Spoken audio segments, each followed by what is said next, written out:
Some moments arrive without warning, slipping into our lives disguised as ordinary days. For Jasmine Torres, that moment came on a humid Tuesday afternoon when her boss called her into his office. She had no idea that a simple weekend invitation would unravel everything she thought she knew about ambition, attraction, and the walls people build around their hearts. Jasmine had been working at Blackwood Industries for exactly 4 months. For months of early mornings, late nights, and an overwhelming desire to prove she belonged in a company where everyone seemed more polished, more confident, more everything than her. At 24, she was the youngest person on the executive floor, hired fresh out of graduate school to handle the complex financial accounts that kept the company's international operations running smoothly. Derek Blackwood, the man who had built this empire from nothing, was everything the business magazines said he was: brilliant, ruthless, impossibly wealthy, and so emotionally unavailable that office rumors suggested he might actually be a robot in an expensive suit. In 4 months, Jasmine had seen him smile exactly twice, both times during video calls with investors. Never at his employees. Never at her. Their interactions were brief and transactional. He would drop files on her desk with curt instructions. She would complete the work flawlessly, because anything less than perfection seemed to physically pain him. He never said thank you. He never made small talk. He simply expected excellence and moved on to his next conquest, which made the meeting that Tuesday afternoon so completely bizarre. Torres, I need you at my beach house this weekend. Derek didn't look up from his computer screen as he spoke, his fingers still moving across the keyboard with mechanical precision. Jasmine stood frozen in the doorway of his corner office, her mind scrambling to process the words. I'm sorry, what? The annual executive retreat? I'm hosting it at my property in Malibu this year. You're on the list. He finally glanced at her, his dark eyes unreadable. I assume that won't be a problem. Everything about his tone suggested it wasn't actually a question. No, sir. Of course not. The words came out automatically, even as her stomach twisted with anxiety. Should I prepare any presentations or financial reports? It's a retreat, Torres. The purpose is team building, not work. He returned his attention to the screen, dismissing her with his indifference. Pack for 2 nights. We leave Friday afternoon. My assistant will send you the details. Jasmine nodded and backed out of the office, her mind racing. Team building. With Derek Blackwood, the man who treated human interaction like an unnecessary business expense. She had seen him fire someone for being 30 seconds late to a meeting. The idea of him hosting a casual weekend gathering seemed absurd. The next 3 days passed in a blur of mounting nervousness. Other executives assured her it was fine, that Derek did this every year, that his beach house was incredible. But none of that eased the knot in her chest. These were people who had worked together for years, who understood the unspoken rules of corporate socializing. Jasmine felt like an imposter who had accidentally wandered into someone else's life. Thursday evening found her standing in a department store, staring at rows of swimsuits with something close to panic. She finally chose a simple one-piece in deep emerald green. Modest, professional, forgettable, she packed it along with loose linen pants, oversized shirts, and a determination to blend into the background for 48 hours. Friday afternoon arrived too quickly. Jasmine followed the GPS directions along the Pacific Coast Highway, her ancient sedan looking painfully out of place among the luxury cars heading to the same address. When she finally pulled through the security gates, her breath caught in her throat. The house wasn't a house. It was an architectural masterpiece of glass and stone that seemed to grow organically from the clifftop, with infinity pools that appeared to pour directly into the ocean below. She counted at least 15 bedrooms visible from the front, each with floor-to-ceiling windows that captured the golden sunset. Other executives were already arriving, greeting each other with the easy familiarity of old friends. Jasmine grabbed her small suitcase and made her way to the entrance, where Derek stood welcoming guests. He wore casual linen pants and a white button-down with the sleeves rolled up, revealing surprisingly muscular forearms. Without his usual armor of designer suits, he looked younger, almost approachable, almost. Your room is on the second floor, east wing. Third door. He gestured vaguely toward the stairs, already turning to greet the next arrival. The room he'd assigned her was larger than her entire apartment. With a private balcony overlooking the ocean, Jasmine unpacked quickly, changed into her swimsuit with the linen pants and an oversized white shirt over it, and headed downstairs before she could lose her nerve. The pool area was already filled with laughter and music. People lounged on designer furniture, drinks in hand, looking perfectly at ease in this world of casual luxury. Jasmine accepted a glass of sparkling water from a server and found a spot at the edge of the group, smiling politely when anyone looked her way. After an hour of feeling like a wallflower at someone else's party, she decided to actually swim. The water looked perfect, and maybe moving would help her relax. She slipped off her cover-up clothes, immediately self-conscious in just the emerald swimsuit, and walked quickly to the pool's edge. Derek had been reviewing quarterly reports on his tablet. Half listening to his marketing director's story about a failed campaign in Tokyo, he reached for his whiskey, brought it to his lips, and happened to glance toward the pool at exactly the wrong moment. Or maybe the right moment. Jasmine Torres, his quiet, efficient junior accountant who practically lived in shapeless blazers and sensible shoes, had just revealed a figure that made his brain short-circuit completely. The emerald green swimsuit highlighted curves he had absolutely no business noticing. Her long dark hair, usually trapped in a severe bun, fell in waves past her shoulders. As she dove into the water with unexpected grace, every protective wall he'd built over 15 years of ruthless business dealings threatened to crumble. The whiskey burned as it went down wrong, making him cough. He set the glass down harder than intended, drawing curious looks from nearby executives. Derek forced his expression back to neutral, but his eyes betrayed him, tracking Jasmine as she surfaced and pushed wet hair from her face. This was a problem, a serious problem, and Derek Blackwood had built his empire on solving problems before they destroyed him. The rest of Friday evening passed in a haze of forced normalcy that fooled absolutely no one who was paying attention. Derek excused himself from the pool area earlier than planned, claiming he needed to handle an urgent business call from Singapore. In reality, he locked himself in his home office and stared at the ocean through the window, trying to convince himself that what he'd felt was just a momentary lapse in judgment, brought on by too much sun and too little sleep. It didn't work, Jasmine, meanwhile, had noticed the shift immediately.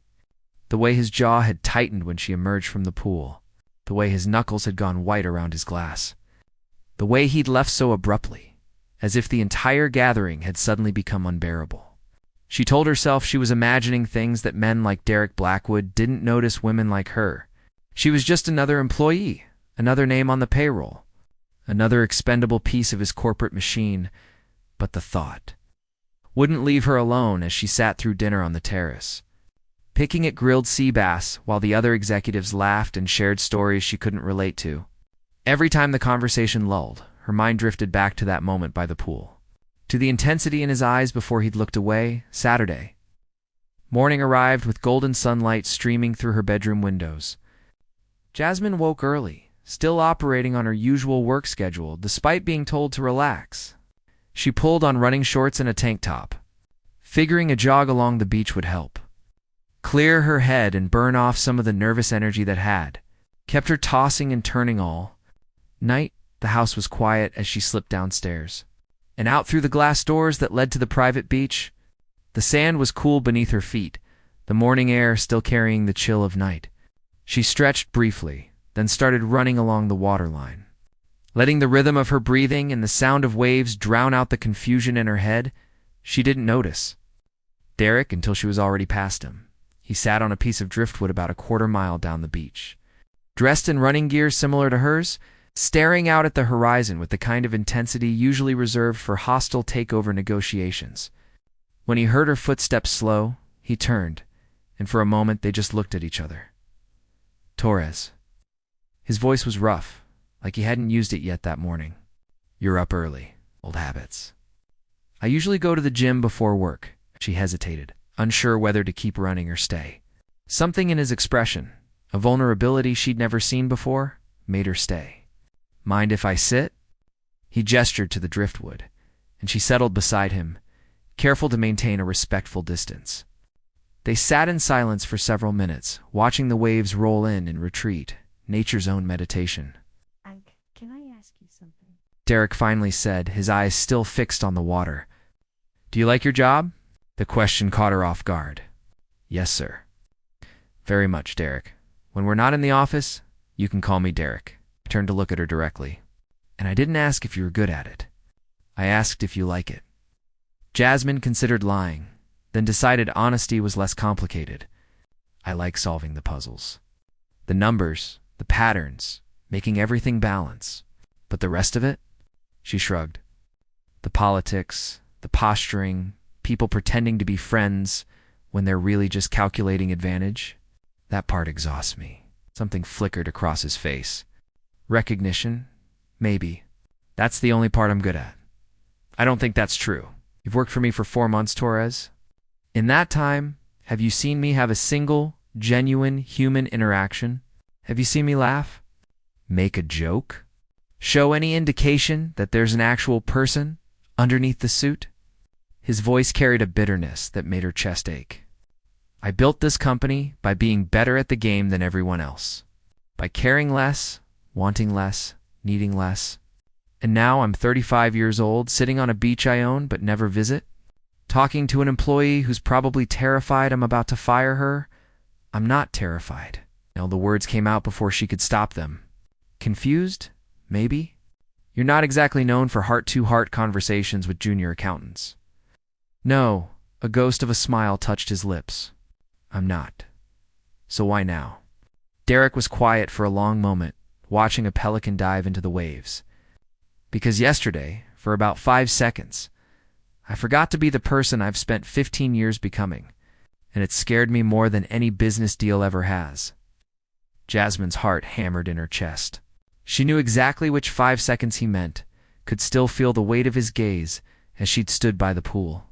But acknowledging it out loud would change everything, would cross a line that couldn't be uncrossed.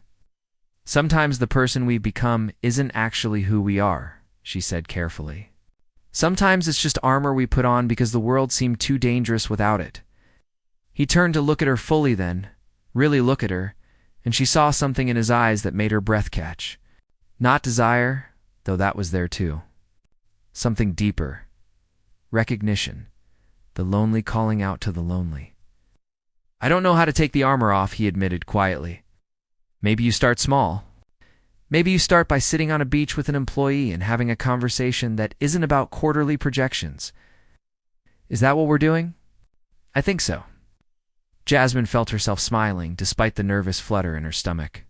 Unless you're about to start discussing the Singapore account. This time he actually laughed, a real laugh that transformed his entire face. God, no. That account is a disaster I'm actively avoiding. They talked as the sun climbed higher, about things that had nothing to do with work. Derek told her about growing up poor in Detroit. About his mother who cleaned houses to put him through community college. About the chip on his shoulder that had fueled his rise and his isolation in equal measure. Jasmine shared her own story of being the first in her family to graduate college. Of parents who loved her but couldn't understand the world she now inhabited. Of feeling like she existed between two worlds without fully belonging to either. By the time they walked back to the house together, something fundamental had shifted between them. They weren't boss and employee anymore, or at least not only that. They were two people who had accidentally seen past each. Others carefully constructed facades and found something unexpected underneath. The other executives noticed immediately. During Saturday's beach volleyball game, during the evening barbecue, during the late-night fire pit gathering, eyes followed Derek and Jasmine with undisguised curiosity. He sought her out in conversations. She made him laugh. They shared private jokes that no one else understood. Nothing inappropriate happened. They never touched beyond casual, friendly contact, but everyone could feel it. That invisible current of connection that made the air between them shimmer with possibility. Rebecca Chen, the chief operating officer who had worked with Derek for 8 years, pulled Jasmine aside Sunday morning. I've never seen him like this. Like what? Jasmine tried to keep her voice neutral. Human. Rebecca smiled, but there was a warning in her eyes. Just be careful. He's still your boss. And office romances, especially with that kind of power dynamic, rarely end well. Nothing's happening, Jasmine insisted, even as her stomach twisted. We're just talking, honey. Derek Blackwood doesn't just talk to anyone. The fact that he's talking to you means something significant is happening, whether you're ready to admit it or not. Sunday afternoon arrived too quickly, bringing with it the reality that the weekend bubble was about to burst. Soon they would be back in Los Angeles, back to the rigid hierarchy of Blackwood Industries. Back to pretending that this weekend had been nothing more than a pleasant, team-building exercise. Jasmine found herself on the terrace overlooking the ocean, watching the waves and trying to memorize the feeling of peace that had somehow found her in this unlikely place. She had never expected to see Derek Blackwood as anything other than an impossible boss. She certainly hadn't expected to like him as a person, but she did. More than like him, if she was being honest with herself. You're thinking too hard. Derek's voice came from behind her.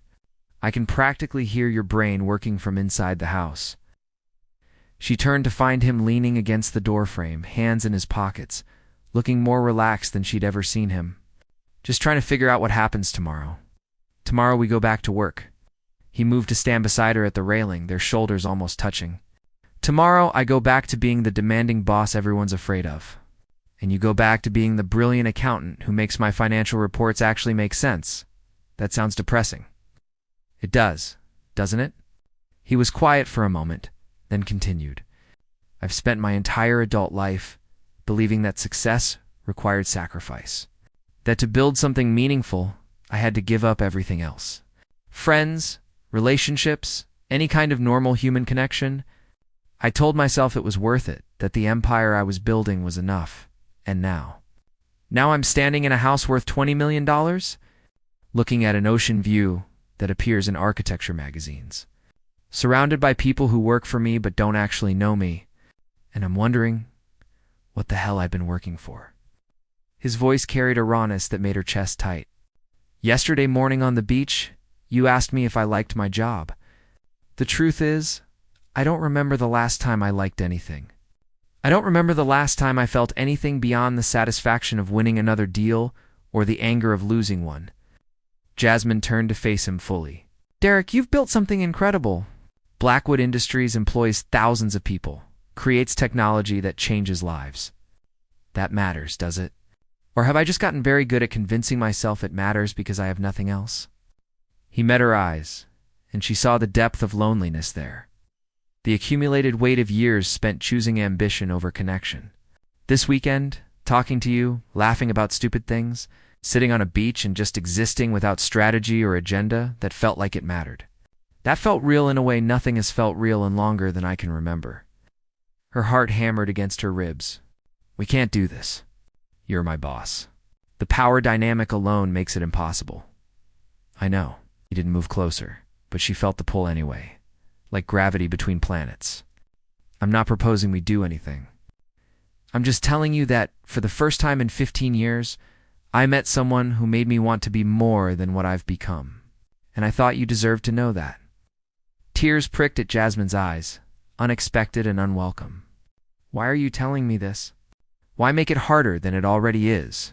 Because you asked me how to take off armor, and I think the first step is being honest about what's underneath. Derek's voice was gentle in a way she didn't know it could be. I'm not asking you to do anything with this information. I'm not expecting anything to change. But I spent my whole life never saying the things that mattered, and I'm tired of it. They stood in silence, the weight of unspoken possibilities hanging between them. Finally, Jasmine spoke, her voice barely above a whisper. I came to this weekend expecting to hate every minute of it. I thought I'd spend 2 days feeling out of place, counting down the hours until I could go home and forget about it. And instead, I met someone who reminded me why I wanted to succeed in the first place. Not for the money or the impressive job title, but because I wanted to prove that people like me, from where I come from, could build something meaningful. She smiled through the tears now sliding down her cheeks. You're not the only one who built armor, Derek. You're not the only one who sacrificed connection for ambition. The difference is, you built an empire. I just built a wall around myself and called it professional boundaries. So what do we do now? For the first time since she'd known him, Derek Blackwood sounded uncertain. We go back to work tomorrow? We maintain appropriate professional boundaries. We don't do anything that could jeopardize my career or create problems in the company. Jasmine wiped her eyes, straightening her shoulders. And maybe, gradually, carefully, we figure out how to be friends first. Real friends, built on mutual respect and genuine connection, not on power dynamics or unspoken attraction.